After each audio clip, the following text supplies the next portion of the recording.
આપ જોઈ રહ્યા છો ગુજરાત તક અને આપની સાથે હું છું સૌમ્યા. ગુજરાતને એક નવો જિલ્લો મળ્યો છે અને હવે 34 જિલ્લાઓ છે એ ગુજરાતમાં થઈ ગયા છે, પરંતુ એના પાછળ હવે રાજકારણ ગરમાવા લાગ્યું છે અને કાંકરેજમાં ખાસ વિરોધ પ્રદર્શન છે એ સમગ્ર દિવસ દરમિયાન એ જોવા મળી રહ્યું છે. આના પાછળના સમીકરણો સમજવા છે, શા માટે વિરોધ થઈ રહ્યો છે કાંકરેજમાં, અને હવે રાજનૈતિક દ્રષ્ટિમાં શું બદલાવ આવી શકે છે. કારણ કે એક જિલ્લો જે અલગ થયો છે, બનાસકાંઠાથી વિભાજન થયું છે, ત્યારે આ તમામના સમીકરણો સમજાવવા માટે આપણી સાથે અત્યારે ઉપસ્થિત છે દિલુભાઈ ચૌધરી, જેઓ વરિષ્ઠ પત્રકાર છે. સર, સ્વાગત છે આપનું ગુજરાત તક પર. જી નમસ્કાર મેમ. કાંકરેજમાં જી, મારો પહેલો સવાલ, કાંકરેજમાં આજ રોજ સવારથી જ વિરોધ પ્રદર્શન જોવા મળી રહ્યું છે. એમને એવું કહેવું છે, એમના દ્વારા એવું કહેવામાં આવી રહ્યું છે કે વડુ મથક છે પાલનપુર જ રહેવું જોઈએ. લાગે છે કે આજે વિરોધ પ્રદર્શન અત્યારે આવનારા દિવસોમાં ઉગ્ર બનશે એવું? હા મેમ, અત્યારની પરિસ્થિતિ જોતા તો એ લાગી રહ્યું છે, કારણ કે એનું સાફ કારણ છે. કારણ કે કાંકરેજ તાલુકાને થરાદ એટલે ખૂબ જ દૂર પડે છે. થરાદ જે નવો જિલ્લો સરકારે બનાવ્યો એનો નિર્ણયને આવકાર્ય છે. સમગ્ર કાંકરેજની જનતાએ પણ એ નિર્ણયને આવકાર્યો છે. ખાલી જનતાનું કહેવું એટલું છે કે અમારા જે કાંકરેજ તાલુકાને જે થરાદની અંદર મૂકવામાં આવ્યો છે એ અમારા તાલુકાને આ પાલનપુરની અંદર રાખો. કારણ કે જો પાલનપુરને રાખવાનું કારણ એ છે કે અંતરની દ્રષ્ટિએ પણ પાલનપુર થોડું નજીક પડે છે, અને બીજું રસ્તાની દ્રષ્ટિએ પણ થરાદ જવું કાંકરેજ વાળા માટે થોડું ઓકવર્ડ થઈ શકે છે. કારણ કે જે પાલનપુર રાધનપુર હાઈવે ઉપર મોટા ભાગના બધા જ કાંકરેજ તાલુકાના ગામડાઓ આવેલા છે અને નેશનલ હાઈવે છે. નેશનલ હાઈવે ઉપર એટલે કોઈ પણ વ્યક્તિને કઈ પણ કામે જવું હોય તો નેશનલ હાઈવે ઉપર આવીને ઉભો રહી જાય એટલે તરત જ તાત્કાલિક એને બસ મળી જાય, અથવા તો એને કોઈનું કોઈ સાધન મળી જાય અને તાત્કાલિક પહોંચી શકે. પરંતુ જે સિચ્યુએશન થઈ છે એ સિચ્યુએશન જોતા સમગ્ર કાંકરેજ તાલુકાની અંદર આજે એકદમ રોષ વ્યાપી ગયો છે. આજે શિવરીનું બંધનું એલાન હતું.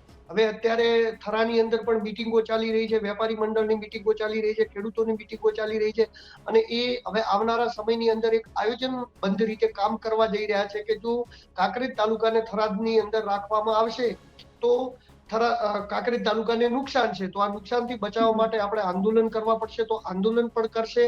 અને અહીંની જનતા બધું જ કરવા માટે તૈયાર છે. એમને જિલ્લો બન્યો એ આવકાર્ય છે, પરંતુ કાંકરેજને જે થરાદમાં મૂકવામાં આવ્યું એ આવકાર્ય નથી. કાંકરેજને પાલનપુરમાં રાખવાનું હતું, જેથી એમને જવા આપવામાં સરળતા પડી છે.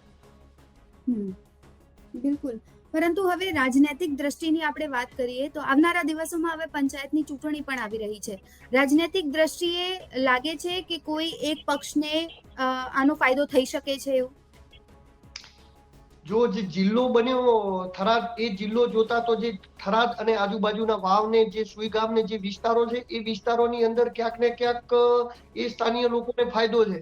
એટલે એવું ગણિત લગાવી શકાય કે એ જગ્યાએ ક્યાંય નહીં અને ગુજરાતમાં થરાદ જ જિલ્લો બન્યો એટલે એ નિર્ણય એ આજુબાજુના લોકો આવકાર્યો છે, એટલે કદાચ બીજેપીને ત્યાં ફાયદો થઈ શકે. પરંતુ ધાનેરા અને કાંકરેજની અંદરની હાલની પરિસ્થિતિ જોતા ભાજપને સંપૂર્ણપણે નુકસાન જાયું છે. 100% નુકસાન જાયું છે. કારણ કે હું સ્થાનિય લેવલે ફર્યો છું, ગ્રાઉન્ડ રિપોર્ટ મેં કર્યું છે.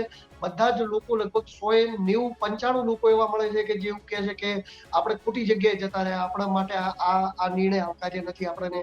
એટલે આવનારી ચૂંટણીની અંદર આ જગ્યાએ 100% ધાનેરા અને કાંકરેજ અને દિયોદરની અંદર પણ આજથી બંધનું એલાન ચાલુ થઈ ગયું છે. આજે દિયોદરમાં પણ ઘણી બધી જગ્યાએ બંધ પાળવામાં આવ્યું હતું. એટલે જે આ 3 તાલુકામાં જે અમુક લોકો વિરોધ કરી રહ્યા છે એની સાથે જન સમર્થન પણ જોવા મળી રહ્યું છે. એવું નથી કે ખાલી થોડા ઘણા લોકો વિરોધ કરી રહ્યા છે.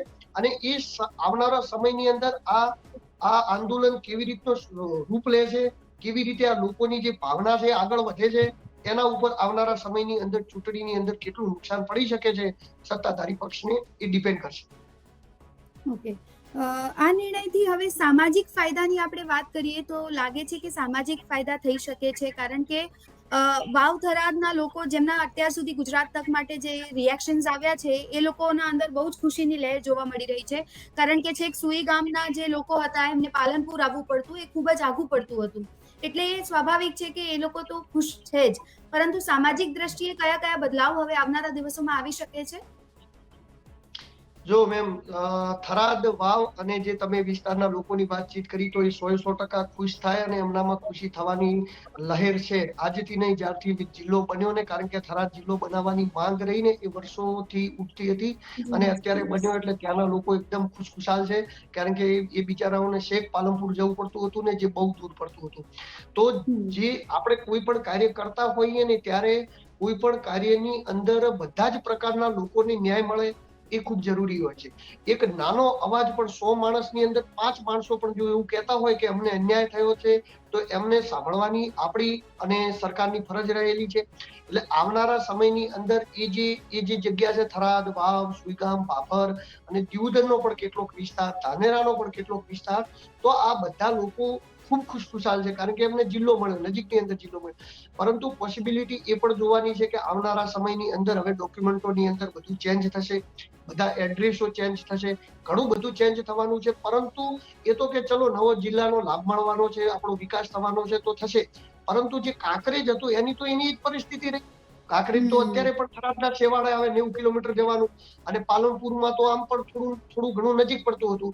પરંતુ કાંકરેજની એની પરિસ્થિતિ રહી. સામે ધાનેરાને ઘણા બધા જે હતા, જે આમાં મેન પરિસ્થિતિ થઈ શું છે કે ધાનેરાના 2 ભાગ પાડવામાં આવે અને કાંકરેજના 2 ભાગ પાડવામાં આવે. એક ભાગને પાલનપુરમાં ને એક ભાગને થરાદમાં. એ રીતે જો ડિવાઈડ કરવામાં આવે ને તો સરખું થઈ શકે. એટલે આ 2 તાલુકાને ક્યાંક ને ક્યાંક અન્યાય થયો, અને એ અન્યાય એટલા માટે થયો કે એ એમનું ધ્યાનમાં રાખવું જોઈતું હતું કે આ લોકોને પણ તકલીફ ન પડવી જોઈએ. એટલે અત્યારે જે સિચ્યુએશન થઈ રહી છે, 2-3 તાલુકાના ઘણા બધા લોકોને તકલીફ છે. બાકી જે જિલ્લો જાહેર થયો છે એ નિર્ણય સરકારનો આવકાર્ય છે, આજે પણ આવકાર્ય છે. ને જનતા જે સુઈગામ, થરાદ અને વાવની જે જનતા છે એમના માટે 100% ફાયદારૂપ નિર્ણય છે. બિલકુલ. બીજા રિએક્શન્સ જે કાંકરેજની જનતાના આવી રહ્યા છે એ પણ છે કે બટેટા નગરી જે ડીસા જે કહેવામાં આવે છે એ ખૂબ જ નજીક પડે એમને, એટલે હવે આખું જે વ્યવહાર છે એ બદલાઈ જશે. એના કારણે કાંકરેજના જે ખાસ કરીને ખેડૂતો છે એ ખૂબ જ રોષમાં જોવા મળી રહ્યા છે, કારણ કે અત્યાર સુધી જે નિર્ભર હતા એ લોકો ડીસા ઉપર જ વધારે એ લોકો નિર્ભર હતા, એમને ખૂબ નજીકમાં પડતું, એટલે વ્યવહાર છે સાચવવા પણ ખૂબ જ અઘરા હવે પડી જશે એવું તેમને લાગી રહ્યું છે. એટલે બધા લોકોના વ્યવહાર હતા. આમ પણ કાંકરેજ જે જોડાયેલ છે અને કદાચ ડીસા, પાલનપુર એ બાજુ વધારે જવાનું થતું ને બીજું વધારે જવાનું થાય તો પાટણ બાજુ થતું. થરાદ બાજુ કોઈ પણ ઘરોમાં કાંકરેજના કોઈ પણ લોકોને ક્યાંય પણ જવાનું નથી, નથી સગાવાલા કે નથી કોઈ કામના અર્થે જવાનું થતું. એટલે સિસ્ટમ આખી એવી રીતે બદલાઈ ગઈ છે. બેન, તમે એક વિચાર કરો કે ધારો કે એ થરા અત્યારે હું થરા છું તો થરાના અહીંથી ધારો કે થરાદ જવું હોય તો પેલું અહીંથી દિયોદર જવું પડે, દિયોદરથી જેતડા જવું પડે, જેતડાથી થરાદ જવું પડે. 3 જગ્યાએ 2 જ બસો ચાલુ છે. આખા થરામાંથી જવા માટે 2 જ બસો ચાલુ છે. 5 વાગ્યા પછી રિટર્ન કોઈ બસ આપતી નથી. જેમના જોડે ગાડી છે, પોતાનું ટુ વ્હીલર છે, એ માણસ તો ગમે એમાં જઈ જશે.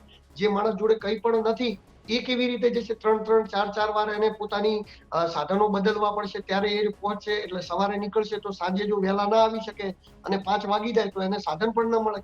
પરંતુ અહીંયા કેવી સિચ્યુએશન છે કે અહીંયાથી તો સીધો હાઈવે છે. અહીંયા રાધનપુર, પાલનપુર એટલે કે નેશનલ હાઈવે પડે છે. આ બાજુ કચ્છને જોડે છે, આ બાજુ છેક રાજસ્થાન થઈ અને દિલ્હીને જોડે છે. નેશનલ હાઈવે છે એટલે નેશનલ હાઈવે, અહીંથી નેશનલ હાઈવે ઉપર આવીને તમે ઉભા રહો એટલે તમને ગમે મળી જાય, કોઈ ગાડી મળી જાય, ટ્રક મળી જાય, બસ મળી જાય, આપ સીધા પાલનપુર પહોંચી જાઓ. પાલનપુર નેશનલ હાઈવે ઉપર આવીને આપ ઉભા રહો એટલે સીધા કોકરેજની અંદર એન્ટર થઈ જાઓ. તો જે પરિસ્થિતિ છે, ધારો કે જે લોકો જે ખેતીવાડીથી સંકળાયેલા છે, જે બધા છે એ ડીસાથી સંકળાયેલા છે, માર્કેટોથી સંકળાયેલા છે, એ બધા લોકો માટે એવી જગ્યા થઈ ગઈ છે કે જ્યાં જવું લોકોને ઓકવર્ડ પડે. દૂરનો પણ એટલો બધો સવાલ નથી, પણ ઓકવર્ડ જગ્યા એવી થઈ ગઈ છે કે જ્યાં જવું ઓકવર્ડ પડી શકે છે લોકોને. અને આ લોકો માટે વ્યવસ્થિત હતું. એટલે અહીંના લોકો એવી ડિમાન્ડ કરી રહ્યા છે કે કાં તો અમને બનાસકાંઠામાં, પાલનપુરમાં રાખો, અને ત્યાં તમને ન મેળવતો તો અમને પાટણમાં રાખો. તો પાટણ પણ અહીંયા થરાદથી 35 કિલોમીટર થાય, ત્યારબાદ શિવરીથી 35 કિલોમીટર થાય. તો એ લોકો માટે થોડી સગવડ સારી ઊભી થઈ છે. બિલકુલ. આના ઉપર ગેનીબેન ઠાકોરનું પણ નિવેદન આવ્યું હતું. એમને કીધું છે કે આ વન સાઇડેડ નિર્ણય છે એ લેવામાં આવ્યો છે. લાગે છે કે આવનારા દિવસોમાં ગેનીબેન ઠાકોરના આક્રમક તેવર છે એ જોવા મળી શકે છે? જો કાંકરેજ પૂરતા તો બધા લોકોના આક્રમક તેવર જોવા મળશે. કારણ કે દિયોદરનું 50% પબ્લિક, કાંકરેજ અને ધાનેરા આજે પણ સર્કિટ હાઉસની અંદર મીટિંગ ચાલી રહી છે. કાંકરેજ કોંગ્રેસના આગેવાનો અમૃતજી ઠાકોરે મીટિંગ બોલાવી છે વેપારીઓની, ને એમના જોડે ચર્ચા કરી રહ્યા છે કે કઈ રીતે આપણે આ દિશામાં આગળ વધવું, અને એવી રીતે આગળ વધવાની ચર્ચા ચાલી રહી છે કે જેમાં કોઈ પાર્ટીની બેનર ના હોય, કોઈ પાર્ટીના નેજા હેઠળ ના હોય, જેમાં ભારતીય જનતા પાર્ટીના પણ આગેવાનો હોય, જેમાં કોંગ્રેસના પણ આગેવાનો હોય, જેમાં પત્રકાર મિત્રો પણ હોય, જેમાં ખેડૂત મિત્રો પણ હોય, જેમાં વેપારી મિત્રો પણ હોય, અને એક સંગઠન તૈયાર કરી અને કમિટી તૈયાર કરીને જે રીતે આ આંદોલનને રૂપ આપવું જોઈએ, કે આ નિર્ણય સરકાર કેવી રીતે પાછો લે, એના માટે સરકારને કેવી રીતે પ્રેશર કરી શકાય, એનું આયોજન ચાલી રહ્યું છે. એટલે આવનારા સમયમાં ગેનીબેન પણ આ મેટરની અંદર આવશે, અમરતજી ઠાકોર પણ આ મેટરની અંદર આવશે, એના જે સ્થાનીય ધારાસભ્ય છે કાંકરેજના. ત્યારબાદ ધાનેરાની અંદર પણ જે પ્રશ્ન થયો છે એ પ્રશ્નને લઈને પણ મુદ્દો આવવાનો છે. પરંતુ અત્યારે સૌથી વધારે જો કોઈ જગ્યાએ ઇફેક્ટ કરી રહ્યો આ મુદ્દો તો એ કાંકરેજની અંદર કરી રહ્યો છે, ને થોડા ટૂંક જ સમયની અંદર જો આ જગ્યાએ નાનું મોટું આંદોલન કોઈ સ્વરૂપ લે, કે સ્વરૂપથી પ્રગટે અને વિકરાળ સ્વરૂપ લે, તો એમાં કઈ નવાઈ નથી. બિલકુલ. ત્યારે હવે આવનારા દિવસો મહાનગરપાલિકાની ખાસ વાત કરીએ તો જે ફાળવણી કરવામાં આવી છે 2 મહાનગરપાલિકા છે એમાં, તો એનાથી જનતાને ફાયદો તો થવાનો જ છે, પરંતુ જે ખાસ વાવ અને થરાદની આપણે વાત કરીએ તો એ અંતરિયાળ ગામડાઓ ત્યાં વધારે રહે છે, કેમ કે બોર્ડર વાળો આખો પટ્ટો આવી જાય છે. ત્યાંની જનતા અપગ્રેડ કઈ રીતે થઈ શકે છે આવનારા દિવસોમાં, એવું શું લાગે છે કે સરકાર એવા તે પગલા ઉપાડશે કે જનતાનો જે વિકાસ છે એ સાચા અર્થમાં થશે? જો મેમ, સરકારે જિલ્લો બનાવી દીધો એથી કોઈ પબ્લિકનો વિકાસ થઈ જતો નથી. ત્યાં છેવાડાના ગામડાઓ છે જ્યાં પીવાના પાણીની પણ હજી સુધી તકલીફો છે, ઘણી બધી તકલીફો છે છેવાડાના ગામના લોકોને. એમનામાં એજ્યુકેશન નથી, શિક્ષણ નથી. આજે પણ એ જગ્યાએ છેવાડાની એવી ઘણી બધી સ્કૂલો છે જે સ્કૂલોના બાળકોની તમે મુલાકાત લો તો 8 અને 9મા ધોરણમાં ભણતા બાળકોને હજી સુધી વાંચતા લખતા નથી આવડતું. આ રિયાલિટી છે સુઈગામ, વાવ, ભાભર અને અહીંના સરાડી ગામોની. તો આ ગામના લોકોનો બનાસકાંઠા જિલ્લો બદલાઈ ગયો તો એમનો એડ્રેસ બદલાઈ જશે, એમના ડોક્યુમેન્ટ બદલાઈ જશે, એમને બધું બદલાઈ જશે. હજી સુધી લોકોને આધાર કાર્ડ જેવી સામાન્ય વસ્તુથી પણ સરકાર જોડી શકી નથી. ઘણા બધા એવા ગામડાઓ છે જ્યાં લોકોની જોડે આધાર કાર્ડ પણ નથી. એમને કેવાયસી કરાવવું છે, ક્યાં કરાવવું છે, શું કરાવવું છે એ પણ એમને ખબર નથી પડતી. પરંતુ એમના માટે સરકાર એવી સગવડો ઊભી કરે કે તાત્કાલિક જ એવો પોતાના ડોક્યુમેન્ટોની જે ફેરબદલ કરવાની છે આરામથી કરી શકે. કારણ કે જિલ્લો બની ગયો, આર્થિક લાભ થઈ જશે, વિકાસ થઈ જશે, પરંતુ જો ડોક્યુમેન્ટોની વાતની અંદર જો એમને ફેરફાર નહીં થાય તો હું ક્યાંક ડોક્યુમેન્ટ લઈને જાઉં કે કયા જિલ્લામાંથી તમે આવો છો, કે બનાસકાંઠામાંથી, અચ્છા તમારો તો જિલ્લો બદલાઈ ગયો, તમારા જિલ્લાનું નામ થરાદ વાવ થઈ ગયું, એવું ડોક્યુમેન્ટ લાવો. તો હવે મારે ડોક્યુમેન્ટ કેટલા બધા બદલવા પડે. જેમ કે હું મારી પોતાની જ વાત કરું, મારા જોડે નાના મોટી ડિગ્રીના લગભગ 35-40 ડોક્યુમેન્ટ હશે, જે પણ કોઈ અલગ અલગ ડિગ્રીઓ, બધાની અંદર મારું એડ્રેસ બનાસકાંઠા લાગેલું છે. આજે મારે પણ ત્યાં જિલ્લો થરાદ લગાવવો પડશે, અથવા તો હું કોઈ જગ્યાએ જઈશ તો કે આ જૂના ડોક્યુમેન્ટ છે, સ્વગતનામું લાવો, આ લાવો, તે લાવો, આ નહીં ચાલે, નવા નિયમ મુજબ આ ચાલશે. તો જે અભણ લોકો છે એમનો વિકાસ કરવા પહેરતા તો એમને સારી રીતે આ સગવડો મળી રહે, સારી રીતે એમના સુધી જે આ જે ડોક્યુમેન્ટની જે હેર બદલી કરવાની છે એ સારી રીતે એમના જોડે થઈ જાય. વિકાસની વાતો તો પછી આવે છે, પરંતુ આ જો સારી રીતે નહીં થાય તો જેટલું આ સવલત માટે જેટલું અત્યારે આપણે વાહ કરી રહ્યા છીએ, જેટલી આપણે કરી રહ્યા છીએ કે નિર્ણય હતો, ભૌગોલિક ક્ષેત્ર મોટું હતું અને જિલ્લો બનાવવો ખૂબ જ જરૂરી હતું, એટલા જ લોકો પાછળથી હેરાન થશે. તો એના જ બધા લોકો પાછળથી વાહવાહીની જગ્યાએ આલોચના કરતા હશે કે આ જે થયું એ ખોટું થયું. બિલકુલ. હવે મારે આપના પાસેથી છે ને સમાજની દ્રષ્ટિથી પણ સમીકરણો સમજવા છે. ચૌધરી અને ઠાકોર સમાજમાં પણ અલગ અલગ હવે કમ્યુનિટી બાયફર્કેટ થશે. તો આવનારા દિવસોમાં જેમ એકવાર ફરી પૂછવા માંગીશ કે ચૂંટણી આવશે તો એ રાજનૈતિક દ્રષ્ટિએ શું બદલાવ આવી શકે છે? રાજનૈતિક દ્રષ્ટિએ ફરીવાર ચૌધરી સમાજ અને ઠાકોર સમાજ બંનેનું પ્રભુત્વ રહેશે થરાદ જિલ્લાની અંદર.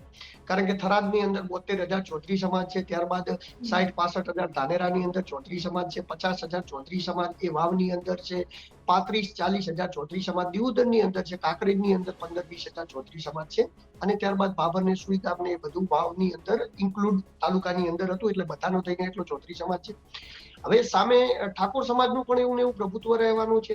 ધાનેરાની અંદર થોડું ઓછો ઠાકોર સમાજ છે, 30-35 હજાર, પરંતુ થરાદની અંદર પણ ઓછો છે, 30-35 હજાર આજુબાજુ ઠાકોર સમાજ છે. પરંતુ વાવની અંદર 85,000 ઠાકોર સમાજ છે, ત્યારબાદ દિયોદરની અંદર 55,000 ઠાકોર સમાજ છે, અને કાંકરેજ જે જોડવામાં આવ્યું એમાં પણ 85,000 ઠાકોર સમાજ છે. એટલે ફરીવાર જ્ઞાતિગત દ્રષ્ટિએ જોઈએ તો ચૌધરી સમાજ અને ઠાકોર સમાજનું એકબીજાની સામે મજબૂતાઈથી પ્રભુત્વ રહેશે. બંનેનું જે રીતે બનાસકાંઠામાં બંનેનું સરખું પ્રભુત્વ હતું, એ જ રીતે થરાદ જિલ્લામાં પણ બંનેનું સરખું પ્રભુત્વ થઈ જશે. પરંતુ જે બનાસકાંઠા જિલ્લો અલગ બન્યો છે, એમાં હવે બધી અન્ય જ્ઞાતિઓનું પ્રભુત્વ થઈ જાય. ત્યાં હવે બધી જ્ઞાતિઓ મિક્સ થઈ ગઈ છે, જેમ કે દલિત સમાજ હોય, ત્યારબાદ આદિવાસી સમાજ હોય, મુસ્લિમ સમાજ હોય, ચૌધરી સમાજ હોય. ત્યાં હવે કોઈ જ્ઞાતિનું પ્રભુત્વ નહીં રહે. પરંતુ થરાદ જિલ્લાની અંદર જો આ જે સમીકરણો છે એ મુજબ રહેશે તો ચૌધરી સમાજ અને ઠાકોર સમાજનું પ્રભુત્વ રહેશે. અને આવનારા ઇલેક્શનની અંદર કેવી રીતે ટિકિટોની વહેંચણી થાય છે એના હિસાબે, જાતિગત સમીકરણોના હિસાબે મતોનું ધ્રુવીકરણ થશે અને એ જ રીતે રાજનીતિ આગળ વધશે. એકવાર ફરી અહીં શંકર ચૌધરી કમાલ કરી શકે છે એવું લાગે છે? હા, અત્યારે જે થરાદને જિલ્લો બનાવ્યો હોય તો 100% કમાલ કરી જ છે. કારણ કે ગુજરાતની અંદર એક જિલ્લો બન્યો ને એ પણ થરાદ જ બન્યો. અને એટલે થરાદના લોકો માટે, વાવના લોકો માટે અને ત્યાં બાજુના સ્થાનિય લોકો માટે એમને જરૂર કમાલ કરી છે. પરંતુ ક્યાંક થોડું ઘણું મિસમેનેજમેન્ટ થઈ ગયું અને જે કાંકરેજ અને ધાનેરાના અને જે દિયોદરના થોડા ઘણા ગામડાઓને જે થોડા ઘણા લોકોનો જે અન્યાય થયો છે એને સારી રીતે ધ્યાનમાં રાખી અને હજી પણ નિર્ણયની અંદર થોડો ઘણો ફેરફાર કરવામાં આવી શકે તો અહીંના સ્થાનિય લોકો માટે ખૂબ સારું થઈ શકે છે. ઓકે, ખૂબ ખૂબ આભાર. આપ અમારી સાથે જોડાયા અને આટલી રસપ્રદ માહિતી આપી તે બદલ. Thank you so much. તો આ દ્રશ્યો જે આપ અત્યારે નિહાળી રહ્યા છો એ આજના જ છે. ક્યાં કहीं ખુશી, કहीं ગમનો માહોલ છે એ છવાયેલો જોવા મળ્યો હતો. બનાસકાંઠા જિલ્લો રાજ્યમાં તાલુકાઓની સંખ્યાની દ્રષ્ટિએ સૌથી વધુ 14 તાલુકાઓ ધરાવે છે અને એટલું જ નહીં, આ વિસ્તારની દ્રષ્ટિએ પણ બીજા ક્રમનો જિલ્લો છે. ત્યારે મુખ્યમંત્રી ભૂપેન્દ્ર પટેલે વસ્તી વિસ્તાર અને તાલુકાઓનું ભારણ ઘટે અને લોકોને સરકારી સવલતો પ્રાપ્ત થાય, ઇઝીલી મળી જાય તે માટે આ નિર્ણય લીધો છે. વિશાળ જનહિતમાં આ બનાસકાંઠા જિલ્લાનું વિભાજન કરીને 2 જિલ્લાઓ વાવ, થરાદ અને બનાસકાંઠાના નામે બનાવવાનો આ નિર્ણય કરવામાં આવ્યો છે. આ જિલ્લાના 14 તાલુકાઓમાંથી નવા બનનાર વાવ થરાદ જિલ્લામાં વાવ, ભાભર, થરાદ, ધાનેરા, સુઈગામ, લાખણી, દિયોદર અને કાંકરેજ એમ કુલ 8 તાલુકાઓ તેમજ ભાભર, થરાદ, થરા અને ધાનેરા એમ 4 નગરપાલિકાઓનો સમાવેશ થશે. જ્યારે બનાસકાંઠા જિલ્લામાં બાકીના 6 તાલુકાઓમાં પાલનપુર, દાંતા, અમીરગઢ, દાંતીવાડા, વડગામ અને ડીસા એમ કુલ 6 તાલુકાઓ તેમજ પાલનપુર અને ડીસા એમ 2 નગરપાલિકાઓનો સમાવેશ થશે. ત્યારે બંને જિલ્લાઓમાં ગામડાઓનું વિભાજન મહદઅંશે સમાન રીતે જ કરવામાં આવ્યું છે. દરેક જિલ્લામાં 600 આસપાસ જે વસ્તી છે એ છે આસપાસ રહે તેમ તથા વિસ્તાર વાવ થરાદ જિલ્લામાં 6,257 ચોરસ કિલોમીટર અને બનાસકાંઠા જિલ્લામાં આશરે 4,480 ચોરસ કિલોમીટરનો રહે તે પ્રમાણે વિભાજન કરવામાં આવ્યું છે. ત્યારે બનાસકાંઠા વિસ્તારના પ્રજાજનોને વહીવટી, ભૌગોલિક અને આર્થિક વગેરે બાબતે વધુ સુગમતા રહે તે આશ્રયથી આ બનાસકાંઠા જિલ્લાનું મુખ્ય મથક પાલનપુર અને વાવ થરાદ જિલ્લાનું મુખ્ય મથક થરાદ રાખવાનું નક્કી કરવામાં આવ્યું છે. હવે આવનારા દિવસોમાં કેટલા બદલાવ આવે છે એ જોવું રહ્યું અને કાંકરેજ અને દિયોદરની જનતાની સમસ્યાનું નિરાકરણ આવે છે કે કેમ એ જોવું રહ્યું. અત્યારે આ રિપોર્ટમાં બસ આટલું જ. તમામ લેટેસ્ટ ખબરો જોવા માટે, નિહાળવા માટે આપ જોડાયેલા રહો ગુજરાત તક સાથે. નમસ્કાર.